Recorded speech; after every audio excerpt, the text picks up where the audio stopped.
Thinking about LASIK? LASIK MD offers FDA-approved technology, and our surgeons have performed over 2 million procedures. Now, for a limited time, get $1,000 off LASIK at LASIK MD with promo code GET1000. $1,000 off LASIK. LASIK is virtually painless, takes about 10 minutes, and most patients recover within 24 hours. Book your free consultation today at LASIKMD.com and save $1,000 on LASIK. Promo code GET1000. LASIKMD.com. Dr. Alban and her team at LASIK MD Miami look forward to seeing you. Welcome to 3 Yards Per Carry, a podcast covering the Miami Dolphins and the NFL. Now, here's your hosts, Chris, Alf, and Simon. And we're on, and this is another edition of 3 Yards Per Carry. This is kicking off our draft series this year. We actually get into the position groups on Thursday, and we'll go one by one. Each show will deal with 2 position groups.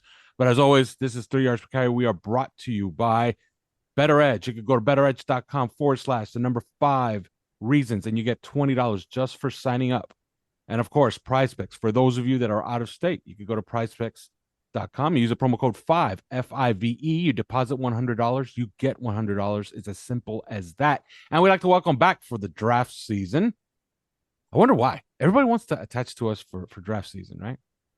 You can go to factormeals.com/3 yards per carry 50, and you get 50% off your first order when you use the same promo code, 3 yards per carry 50. All right, we'll get started here. Simon, they seem to have talked to every single running back that's ever taken a carry in the NFL last season. But this year, I guess we're done. They're not drafting a running back. That's a guarantee. They might add a UDFA. I would expect them to. But they brought back the entire gang. They guaranteed some money in exchange for a modest pay cut for Jeff Wilson. And they extended Raheem Mostert. This seems to be by design. This is part of their plan. Your thoughts on the whole thing? Yeah, I mean, I think we're all in agreement how much we love Mostert. Great player, great teammate, great running back. I thought it was outstanding last season. I thought, it was his best year. You can argue the toss about whether or not he should have been an All-Pro. He probably should have been. Kyren Williams had a great year, and I think probably Mostert just missed out with those injuries down the stretch and the games he missed. Otherwise, I think he'd have been the second-team All-Pro running back. And, that room is good. People will always want to get rid of Jeff Wilson. He's cheap. He's a really good teammate. He's great on special teams. He can move the pile. He's got good hands. He's a third-string running back for a reason, but, he's a solid third-string running back. And then you've got Devon Achane. You'd hope to see Chris Brooks get in the mix a bit, especially with his physicality. They'll probably bring in a, like you say, an undrafted free agent. But, people are talking about, let's sign Derrick Henry and let's sign so-and-so. And I've always been happy, Chris, with that running back room. And I think most deserves that. He's just been an absolute warrior for the Dolphins. And he's not taking massive cap. It's $3 million guaranteed over 2 years. It's like, what's not to love about that? No, it's one of those contracts that, you go back a ways and you look at some guys like Cam Wake and now Zach Sealer and guys like that have these contracts where you're just, even as they keep signing new contracts, you're like, they're worth more than that. And so they're a real source of value for the Dolphins program as far as, performing above their budgeting with their salary cap. So this could have been a retirement package. I would have been fine with it. like just pay him this for what he did already and just, send him off into the sunset. And even if it counts against the salary cap and all that, I'd still be fine with that because, he's just been such a phenomenal player for the Dolphins over the past 2 years, over and above what anybody had any right to expect. And certainly over and above what he was being paid. That, nobody can hold this against him. But yeah, I agree with you completely. We've talked about the running back position a lot. It's not just a good group from a talent perspective. And I follow you all the way down to Chris Brooks on that one. I think that he was surprising in how good he was. I mean, if you really look back at the preseason and looked at what he did there, it was like, wow, that shocked me. I wasn't really familiar with him. So, I see this guy and he's like, wow, that's incredible. So yeah, they've got a good talented group, but also a good group that has a lot of different skill sets. I think it's not all the same skill set. To some degree, it's a lot of the similar body types, but I mean, Jeff Wilson is not the same guy as Devon Achane or Raheem Mostert, So yeah, a lot of different varied skill sets for different situations, and now it's just a matter of the coaching staff have to either be willing to call different things to fit those different skill sets, or if the reason they felt uncomfortable in some situations was because of the offensive line, then they're going to need to rectify that problem, and so use those guys better. And I say that with no small amount of self-awareness. I say use the group better, considering how many touchdowns and yards they produced this year, which was really one of the most productive running back rooms in the entire NFL, bar none. And it was just like, but still, there's more meat on the bone, and that's actually pretty incredible. Yeah, I always talk about the 2,000-yard milestone, that if you can produce that with 2 running backs, then you should have yourself a top 5 offense. Well, lo and behold, they produced that with 2 running backs this past year with Devon Achane and Mostert, and that's considering Achane missed 6 games and Mostert missed the last 2. So, yeah, arrow up. And by the way, Channing Crowder on his show said that he met up with Raheem Mostert and Lamar Miller, of all people. So that's an odd pairing, although not really odd for these parts, right? But he says that Raheem Mostert was talking about, he played at 210 pounds last season. He felt fast, his words, and that he plans on maybe even building upon that and trying to make that his new playing weight. And this is a guy that played at 195, I believe, in San Francisco. So at 210, at that speed, and he clocked, I believe, twice at 22 miles an hour last season, or at 21 miles an hour last season. So, yeah, he's not your normal 31-year-old, right, Simon? Like, this is a good deal. Like, you're getting a guy with low tread on his tires.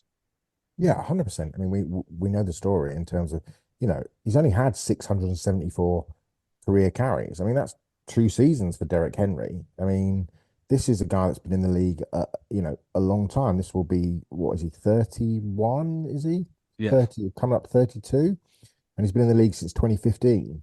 So, I think if you work that out, I mean, let me just work that out now. But, he is averaging not an enormous amount of yards per season, but also, or carries per season. But also, you go back to his career at Purdue. He only had 136 carries in 4 years there as well. So, this is not a guy with a massive amount of, like you say, massive amount of tread on the tires. And people talk about his age and whatever, but actually, if you and I'm just calculating it right now as we speak, this is exciting for people listening, isn't it?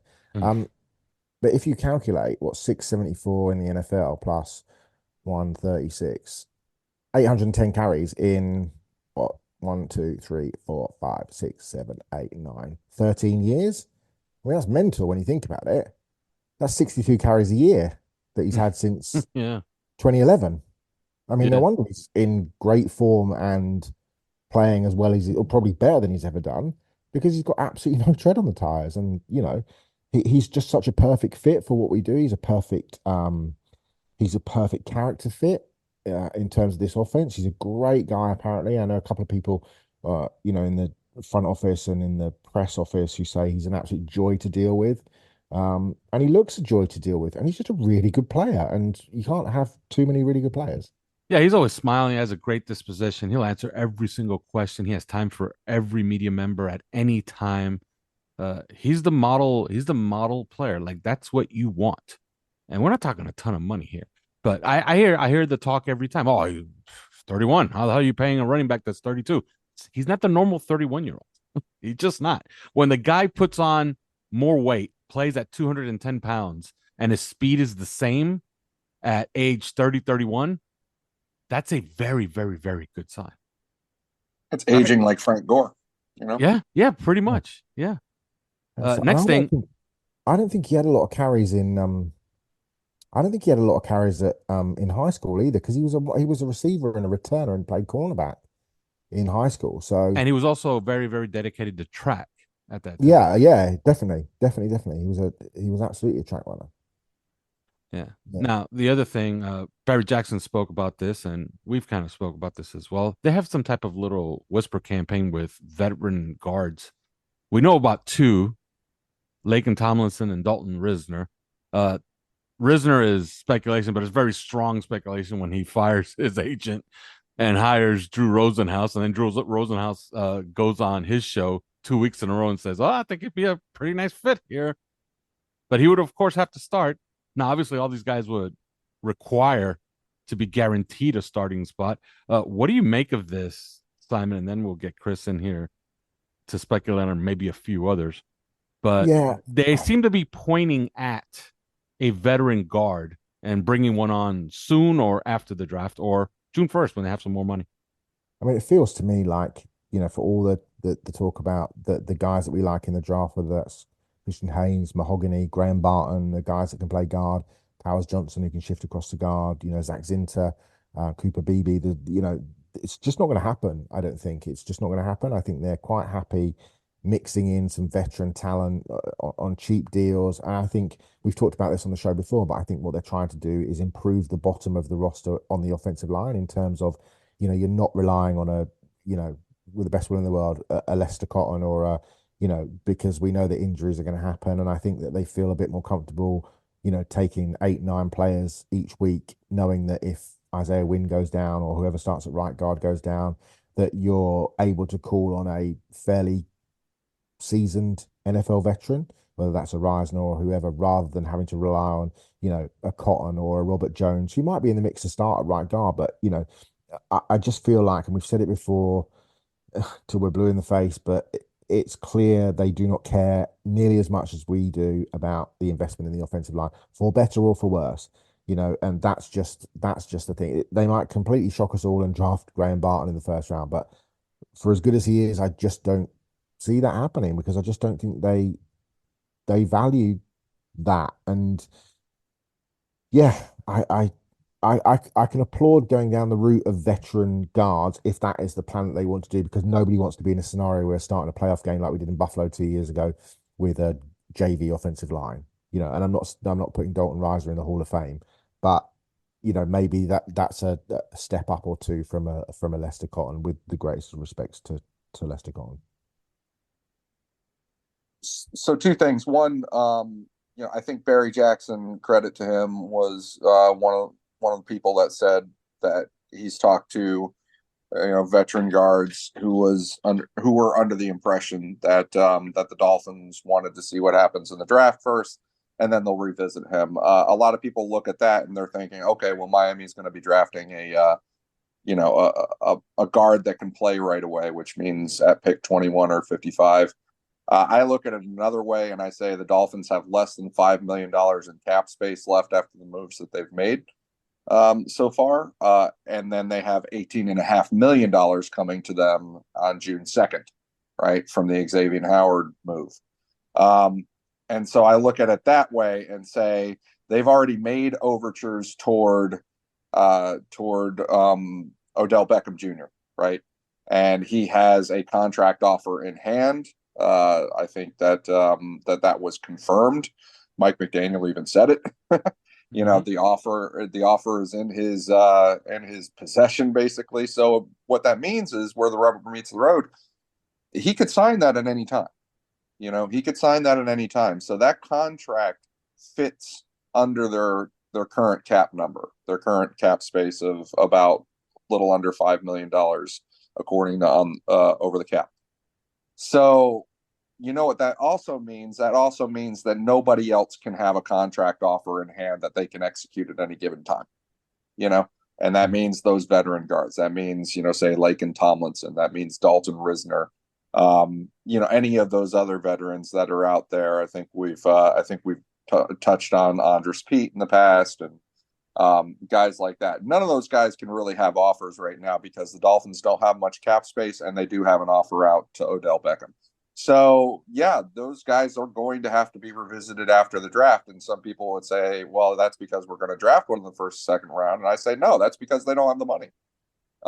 So I think that, yeah, I agree with Simon completely. We've talked about it. There's a thing where NFL people like to complain every single year, more and more, getting louder and louder, that rookie offensive linemen are just not coming into the league prepared to play and play well.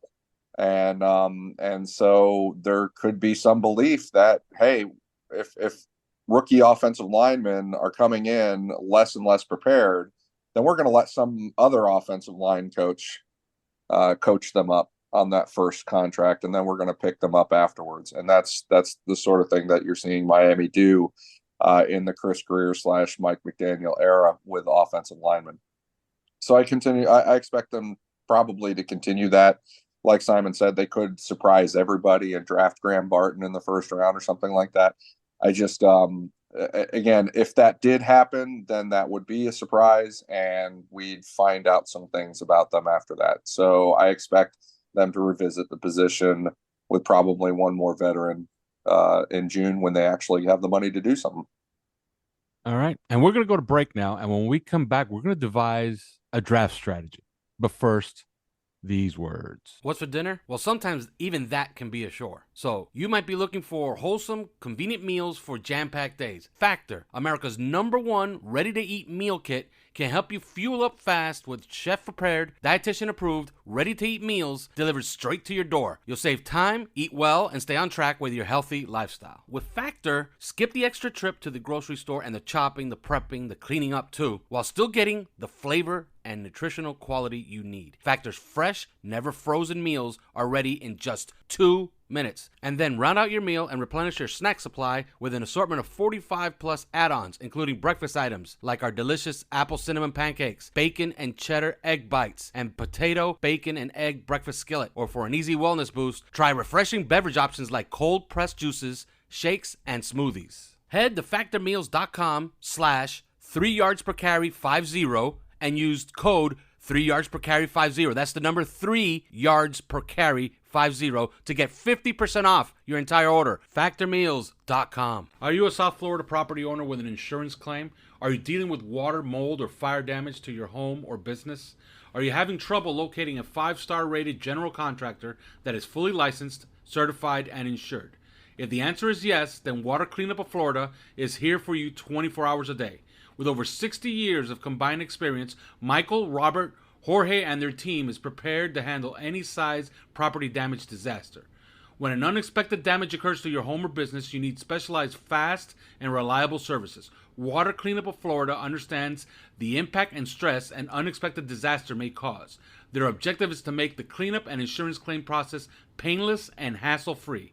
Water Cleanup of Florida is also a licensed general contractor, so they provide the A to Z service, one-stop shopping that busy homeowners and business owners require. Water Cleanup of Florida is now an authorized dealer of Eurocraft cabinets, so premier kitchen, bath, and laundry cabinetry, countertops, and other accessories are available for your viewing at their showroom in Boca Raton. Or do you prefer to shop from your home or office? Then Water Cleanup will send you one of our design specialists to you with samples and products that fit your style and budget. Call Michael anytime on his personal cell phone if you have any questions at 954-579-0356. That's 954-579-0356. Or visit their website at wcufl.com. You can follow them on Facebook and Instagram. And please check out their more than 80 5-star reviews on Google and Facebook. Water Cleanup of Florida. If you have the schmutz, they have the guts. I'm Jalen Phillips, and you're listening to 3 Yards Per Carry. All right, and we're back. All right, Simon. Now, let me ask you this question, because we're going to talk about value here, especially at 21.55. We don't know too much beyond that. We don't know if they'll pawn off one of these picks for future picks, or they'll trade it for more draft capital on day 2. So we're just going to work on the assumption that they're going to use 21 and 55. First question, I don't think we could spend too much time on this because we are going to talk about value. Do you believe in drafting for value at 21 and at 55, or you just want the best player? This is a really difficult question. I think if you have an absolutely glaring hole, then yes. But and if the best player plays the same position as your best player, for example, then that's probably not something that you want. if the best player on the board when we pick at 21 is a quarterback, they're not going to take the quarterback. So because they've got a quarterback. So yeah, I mean, I do get it. I would rather just draft really good players because you can just make that work. And you look at, for example, you have Shaq Barrett and you have Jalen Phillips and you have Bradley Chubb. Yes, I get that the two guys are coming off injury, but the value there may be Leatu Latu. It may be Chop Robinson. It may be a handful of players who play that position that we are strong at. For example, you look at cornerback. We have made a great signing. We got Fuller, we got Ramsey. Nick Needham's coming back. Kader Kohu will kick back to the slot and hopefully regain his, get over the sophomore slump.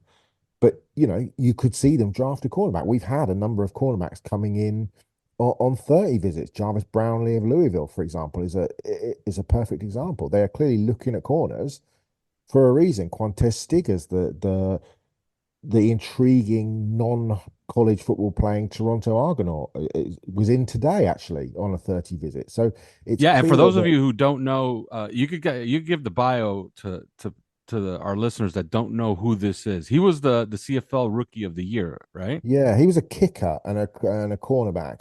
He actually played kicker in 9th, 10th, and 11th grade. Then played cornerback as well because of his athletic profile. He went to this tiny sort of charter high school with only 27 players and was so far under the radar that he just had no scholarship offers whatsoever from, he had a couple from like NAIA schools. He ended up signing a scholarship to an HBCU, the place called Lane College. Pandemic happened, first season doesn't happen. Then his father's killed in a car accident, or he's involved in a car accident, is in a coma for 8 months. Then he dies, and Stiggers is so cut up, is so depressed, so distraught by it that he just quits everything, quits football, quits everything. And his mum essentially wants to get him out of his funk. He doesn't leave his house for months. He's just really depressed. And she's like, he's a great football talent. And she starts emailing kind of leagues and finding pickup leagues. And she comes across on Facebook, she comes across this kind of this league that I'd never heard of, but I think it's called the Fan. Yes, the fan. They call fan the plays. Fan controlled football. It is a 7-on-7 indoor league where fans call the plays, which is a kind of intriguing idea.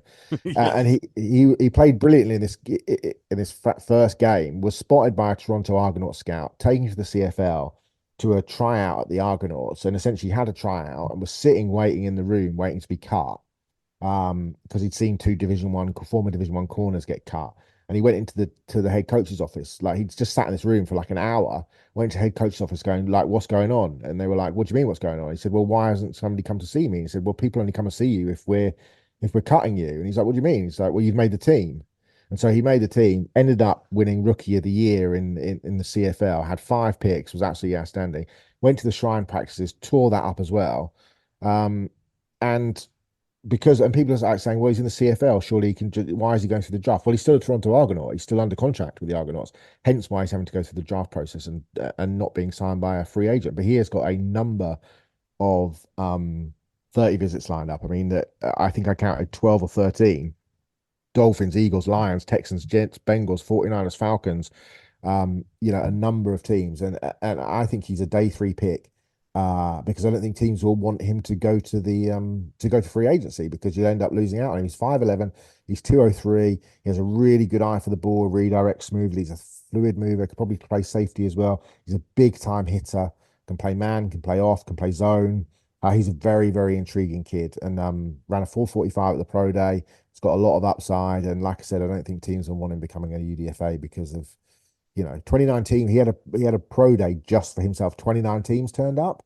That shows you how interested NFL teams are in him. So, and he will only be the 3rd player in the common era to have been selected without playing a down of college football. Can you name the other 2? Wait. One of them was a tight end, right? Yep. Antonio Gates. Antonio Gates. No, Moritz Boehringer. Oh, Boehringer. Boehringer, who went to the Colts in 2016, and the other one more famously went high in the first round. No, you got me. Eric Swan. Oh, wow, yes. Right. Eric Swan was really, really good. He was really good. He was really good for a long time as well. Yeah. But nobody would have figured that. Yeah. He was the 6th overall pick in the draft. He played semi-pro. Do you remember? Played high school and Yes. then got playing semi-pro and played for a while in semi-pro. I missed out the opportunity to ask you this question, by the way. Do you know what Raheem Mostert's first name is, Nope. Chris? I'm guessing it's not Raheem. It's not Raheem. I didn't know this. I was just looking to work out his stats in high school. His name's Dominique Mostert. Wow. Really? Yeah, Dominique Mostert. His middle name is Raheem.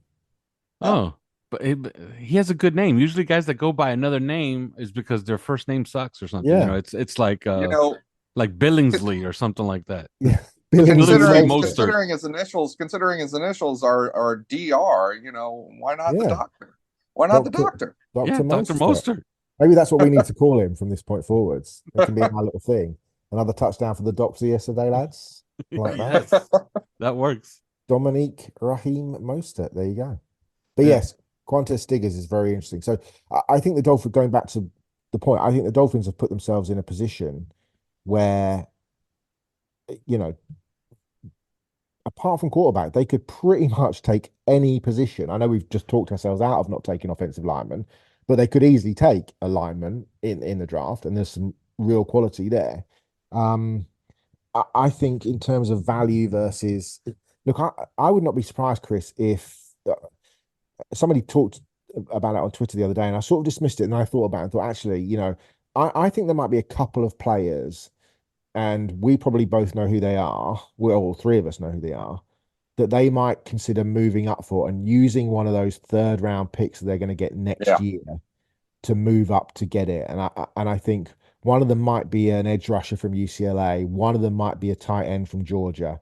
There's one or two other guys, but I think Chris Greer's positioned himself really nicely where he could move up 3, 4, 5 spots, give up a third rounder next year, and get one or two guys that they're really intrigued and interested in. I think those two. There's a couple of other guys I think as well that, you know, Mims might be a guy I think that maybe they have an eye on, but those last two and Bowers I think would be very intriguing in terms of, you know, Latu, just because they clearly really like him. They've been all over him, and Bowers, you know, we just know, you know, he's a fantastic player, and what he could do in this offense, you know, on screens and on, you know, all those sorts of things. You know, his athletic profile doesn't look amazing in terms of, you know, physically, and he looks a bit of a geek, but then our head coach is the biggest geek in the world. And I just think the stuff that he could do in this offense that nobody else could do, and I think he'd play early, and I think, you know, just he's so sudden and he's so intriguing, and I think that, you know, that quickness and that explosion and the route running, but also I just think that, you know, I didn't see him utilize that much on kind of vertical routes out of like YISO last year or the year before at Georgia. And I think that's something that the Dolphins could absolutely do in terms of, you know, how much we like to get guys vertical, or indeed, you know, you send Bowers vertical and you run the receivers underneath, and he's the sort of player that McDaniel will just have an absolute magic trick with. And, you know, you're looking at mock drafts and he's falling a little bit. And I just think one of those third round picks might be just tickling Greer under the chin if a guy starts to fall. Yeah, I mean, this is something that I brought up even before free agency started, and we kind of knew that Christian Wilkins was probably going to go, and Robert Hunt was probably going to go, and because the Dolphins, you know, were getting down to the wire, the Dolphins have not managed to re-sign either one. We had bad indications about where they were with each other and how close they were or rather how far apart they were. And so I brought it up on Twitter. I said, you know, this is kind of an opportunity for the Dolphins to work that compensatory pick system that they never usually work, but they never usually work the compensatory pick system, not because they're too greedy in free agency, but actually because they tend to re-sign their own guys. You know, this is, I've said this before, the only two guys since Chris Greer became the general manager of the Miami Dolphins, which is going on like 7-8 years now.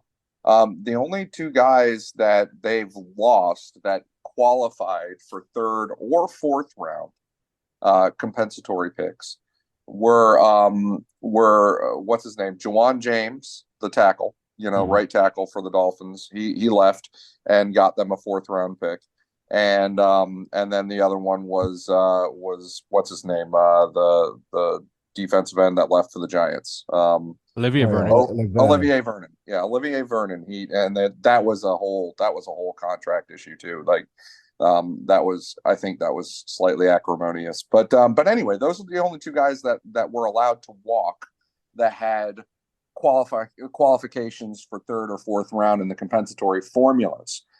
Nobody else, they've not lost anybody that even qualified for that, let alone netting them a 3rd or 4th round. So the only 2 times that they've actually lost somebody that qualified for that, they made sure to work the formulas so that they weren't canceled out in the compensatory pick system, and they were actually got those 3rd and 4th round picks. Well, here they are again. They're going to lose Christian Wilkins and Robert Hunt, and those guys qualified for 3rd round picks.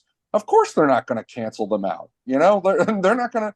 They're going to make sure that they work the free agency system to not cancel them out and make sure those picks are coming to them.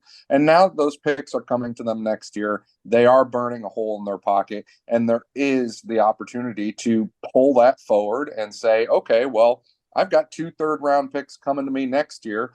I can't really trade them because they haven't been awarded yet, but I can trade my natural 3rd-round pick from 2025 and use it on something that helps them impact the team right away, because they lost immediate impact with Robert Hunt and Christian Wilkins, and they need to replace it with immediate impact. And so, if they trade up for Brock Bowers, that's immediate impact. If they trade up, they could trade up for somebody. You mentioned Leatu Latu. There's other options there. Jared Verse is a player that I like a lot. I've been reviewing a lot of Chop Robinson lately, and frankly, I do like him. But I think that there is opportunity for impact, and that's what they're looking for. That's what they really need. So that those picks could be burning a hole in their pocket easily. All right, and one last question here, Simon. If there is one position group that they could absolutely pass on at 21, even if they have a guy that's high on their board, because it's so bountiful that you could actually wait to 55 to take a guy. Is it wide receiver? And tell me why it is wide receiver. Yeah, it probably is. The class is just so stacked, and it depends what you like in terms of, a little addendum to that question. Is there a way where you can have somebody on your board or on your own board? Let's say you're GM, Simon Clancy. Is there a wide receiver on your board that you say, I don't care about what I could get at 55. I need this guy at 21. Look, if any of the big 3 fell, obviously they're not going to. You take those. I would be happy taking a number of players higher than some players than some people would. I think Leggett is an outstanding player. I think Polk is an outstanding player. I think McMillan is an outstanding player. I'm coming around to Worthy. I've never not liked Worthy. I just the size concerns me. That's my issue about Worthy.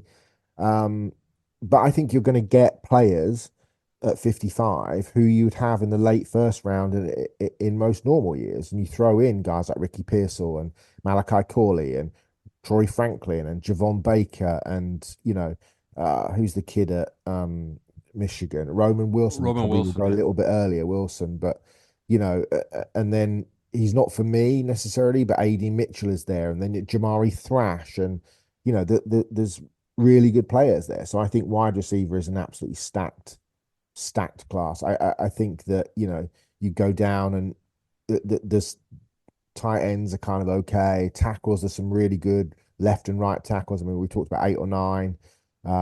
I think it's quite an intriguing defensive tackle class in terms of big defensive ends / defensive tackles. I think are really interesting in this class, and there's a few guys that I like, and Chris obviously talked about Robinson, a guy I really like. But you look at some of the bigger, Michael Hall at Ohio State is as dynamic a 3 technique with athleticism and burst and really heavy hands. He's a little bit undersized, but my God, he's a good player. Brandon Dorless, a guy that's coming to the Dolphins Pro Day, another really good player. So yeah, I think it's It would be receiver for me, though. All right, Chris, do you want to add anything? I'm going to stick up a little bit for the guys at the wide receivers at 21 as opposed to 55. Just the reason that you would take the guy at 21 instead of the guy at 55 is because the guys at 21 that could be available, if you think that guy is an alien, and that's what I mean by that is I look at Xavier Leggett play and his body structure, his strength. You see him get off the press and belt a guy with his hand. The guy goes careening like he just got hit by Mike Tyson. I mean, and yet this guy is so fast and has such great body control and can really accelerate and hoof it, and then has such perfect form going up for the football in the air. He's so consistent that way, attacking the ball and timing hhis leap and attacking with strong hands. He's an alien. He reminds me of the way that I used to watch Derrick Henry at running back at Alabama, like that, with such an odd, unorthodox body structure, but he was an absolute alien. And Xavier Leggett looks like that to me. But then, there are people that like Brian Thomas Jr., who is 6'3", 209 pounds, who has that kind of speed, that 4.33 speed. And it's legitimate because he is very well accomplished vertically and running away from people all over that college football field. And so, that is a rarity. But then you go to Xavier Worthy, who, what's more rare, more alien than literally the fastest guy ever timed into the NFL. And if that was the only thing, if he was just all track speed, that would be one thing, but he's certainly not. I mean, that entire Texas offense was formulated around him, and you could tell. And he was the guy that scared the bejesus out of defenses, and you could tell. Like, you could literally point to these things and show how you can tell how all these other players at Texas played off of him and how the defense was really scared of him. So I think that there's an opportunity in that 21st overall pick to get not just a guy that can play, but get a guy that would be impact. And if you're worried about the longevity of having Tyreek Hill on your team, along with Jalen Waddle, if you're worried about your ability to get Jalen Waddle under a contract extension, once upon a time, we were really confident that Christian Wilkins was going to get assigned to a contract extension, and that did not work out. So if you're getting a guy at 21 overall, then what it is saying, okay, I'm getting that guy that has that extra layer of impact ability, not just being a good player, but impact ability that is going to keep us in business if we ever lose Tyreek Hill, because he starts to get a little older, he starts to get a little too expensive, or maybe he gets a little too hot to handle because he can't, he's having trouble controlling himself from getting into these situations in the offseason. Or maybe we might lose Jalen Waddle just because we cannot come to an agreement on an extension. That's why you would do that. That's why you would do that at 21 as opposed to 55. And so I will stick up for those guys. I will stick up for the guys that the Dolphins could be taken at 21 overall. All right. And we'll leave it there. And the next time you hear from us, we're going to be talking quarterbacks and running backs, the two unlikeliest position groups that they will draft in this draft. But we will cover the entire draft. So that's why we're taking those two first. All right. See you when we see you. Thanks for listening to 3 Yards Per Carry. You can subscribe via iTunes, on Podbean, or your usual podcast provider.